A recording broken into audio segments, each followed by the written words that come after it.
here's a few guidelines. One, I have date, time, and location because it helps people become present. So if you find yourself in the middle of a challenge, the best thing to do is to make yourself present now. Because if you're in a challenge, if you're feeling anxiety or you're feeling guilt, you're either living in the past or the future. So there's lesson number 1. So write down the date, the time, and where you are. Well, I'm just going to go over it. If you want to, I'm not going to stop you, but I'm going to do it to show you first, okay? All right.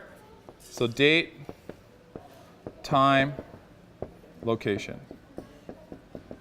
And the reason why I do this, a second reason is whenever I get done, and I'm like, I go through this whole process, I look at the time it took me to write it and the time that I started, it's like 10 minutes or 5. And it's like I have literally healed something that could have taken me years. Years. And you're just like, whoa, because in the emotional state, there is no time. So you want to ground yourself by being like, I am here, I am now. It's time to start this process. All right, so rule number 1, it's okay to feel. So denying myself, I believe in positive affirmations. For lots of things, big and small, positive affirmations totally work. However, sometimes things get past the armor, and it hurts, and that's okay. But denying that it hurts isn't going to solve it. If it gets past your armor of the, oh, I don't really care about that, if it really does hurt your feelings, just be honest. Just be real with yourself, and that's what I talked about, being real, right? Truth. So truth number 1, this hurts. Great. Okay, number 2, shift before you create. We talked about that. We can't change the past, we can only learn from it and move on. That's designed to resolve ourselves of guilt and motivate us to become basically philosophers in our own life. Energy times action equals creation. So the coolest, you'll notice on your top right hand of your page, there's a little multiply and equal. So that's my equation. That's my E equals MC squared. That's going to be like my trademark for the world. Simple but not easy. What energy that I act upon determines my creations. If you want love in a relationship, put in love. If you want nurturing, be nurturing. If you want to be forgiven, be forgiving. So it's simple, but it's not always easy, because as humans, we're emotional beings and we forget these things. So this reminds us who we are and how to get back to love. Number 5, pain is inevitable, learning is optional. So for the hardcore, if there's anybody here who's like a hardcore spiritualist, yeah, that girlfriend of mine, I'm waiting for my dad. you might share the same school of thought as me, that this is just an illusion and none of this is real. It's just an experience, so we can experience each other and what it's like to be human. And that everything is perfect. Everything is perfect. That took me years to really get an idea of that and grasp that. Everything happens the way it's supposed to, because if it wasn't perfect, it would have happened the other way. And for anybody who believes in Creator and that Creator is perfect, regardless of what church you go to or what name you give it, we all have been taught that Creator is perfect. So how could anything happen out of its control that it wasn't perfect? No event, no creation, no manifestation. And this is hard to grasp when we start looking at war and child abuse and deforestation and the out of alignment systems that are everywhere. But there is a perfection in it because there's a lesson in it. And there's a motivation to change it. Without those things being out of alignment, we'd just be sitting on the field all day, not trying to make a difference. So there is a perfection in everything. That doesn't change the fact that it's painful to be here sometimes. It really is tough to be human sometimes. You got to give yourself props just for making it through every day. And if you can glean from some philosophy from the pain, then at least it's worth it. If you look at every master, we call them masters. Why do we call them masters? Because they master life. How do they master it? Through mistakes, through pain. Like all of our best philosophers, all of our most valuable information that we've ever been passed down from one person to the next, from Gandhi, Buddha, Martin Luther King, Christ, John Lennon, like all of their most important lessons came from their most painful times. And the difference between them and the people of the masses is that we wallow in it while they rise above and learn from it. And then they share it with us, and then the ones who are ready to change, they accept it as truth and they act from it. The ones who aren't, they go through the same process.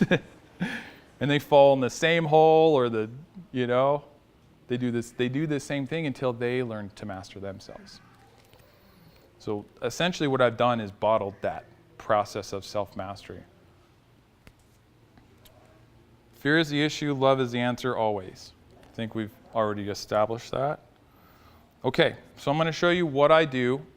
If I can't just go to, I usually go to the 4 agreements if I'm upset. I'm like, am I taking this personal? Am I making assumptions? And if that doesn't remedy it, I'm like, I need to write this down. So I will write down whatever the issue is, and you'll see a little acronym. It says PSD. So I'll say it's labeled as a challenge. One of the coolest things I ever heard is that there are no curses or blessings. There is only challenge. You get a flat tire, there's a challenge that comes with it. You win the lottery, there's a challenge that comes with it. All of a sudden you have relatives you didn't know you had, right? What does PSD, the acronym, stand for? Okay, the acronym of PSD, I'm glad you asked, is Portal of Self-Discovery. So let's do a really quick muscle test. Is anybody familiar with muscle testing? Okay, put your hand on your heart. Take a deep breath. Let it out. Feels good, right? Okay. Now I want you to say the word problem, and I want you to feel it echo through your body.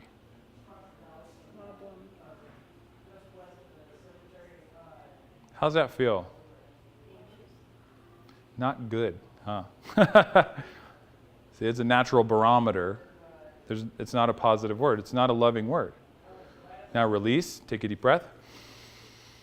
Say release. Release. Okay, so that's how you clear your palate. Now say portal of self-discovery.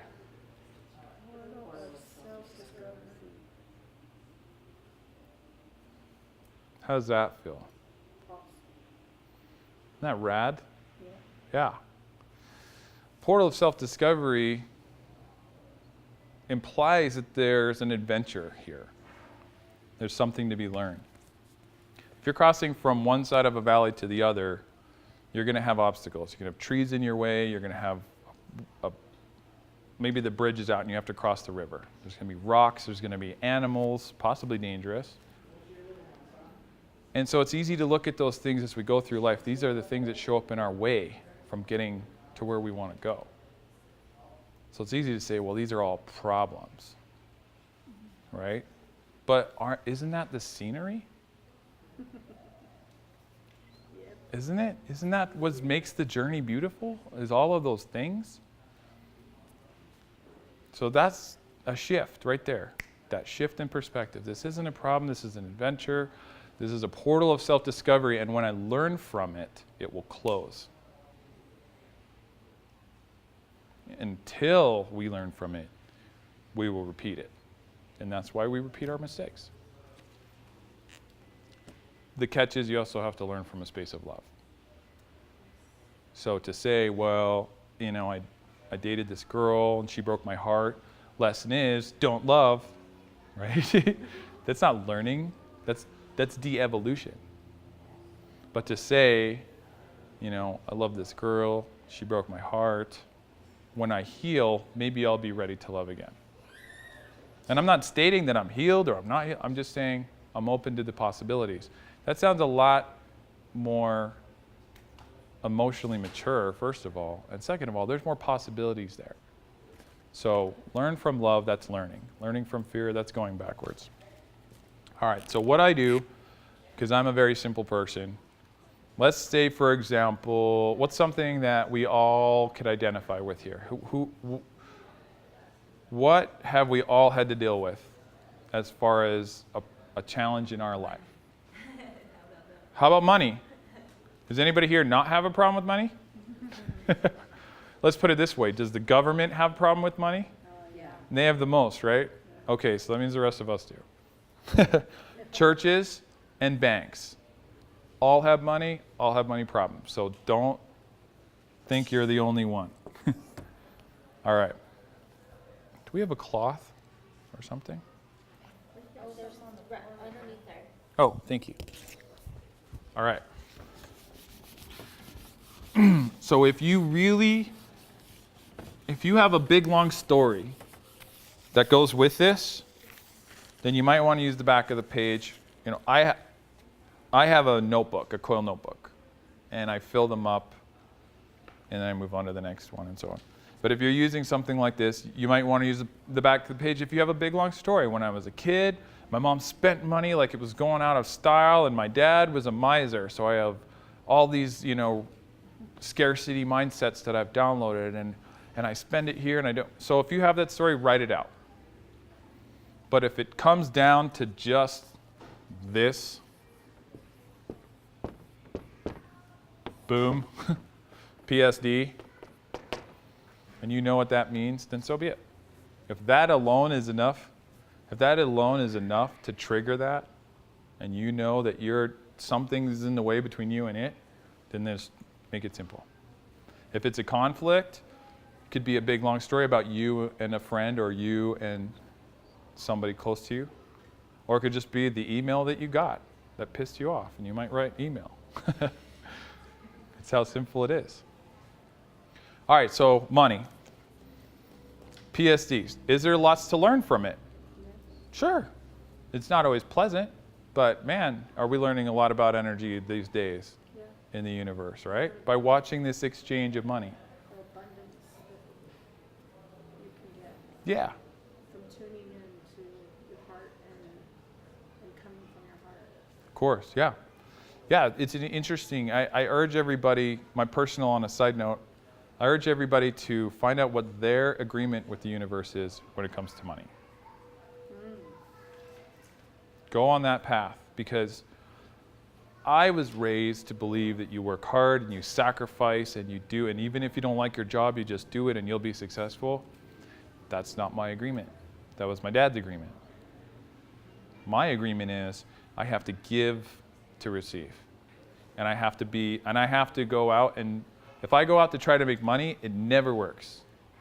If that's my motivating factor, if that's my E and my EC equation, if that's my driving force, it doesn't work for me. Probably works for somebody else, good for them. Works for Trump. I'm like, I'm not a millionaire, dude, don't listen to me. But as soon as I go out to help somebody, as soon as my intention is to give, gates are open. So that's my driving force. So you have to find out what it is, what energy, what frequency of love is your key to your abundance. And for some of you, it's courage. You got to go out and put yourself out there. For some of you, it's patience. Stop spending it so fast. No. For some of us, we need to find peace. If I had made my first company that went under, if I had made that into a multi-million-dollar company, I'd be dead. Because I was in the dead center of an Oxycontin addiction. I would have had an unlimited amount of money and a bunch of fake friends and all the drugs in the world, and I would have died and I wouldn't be here. So until I didn't find my abundance, until I found peace and sobriety. How crazy is that?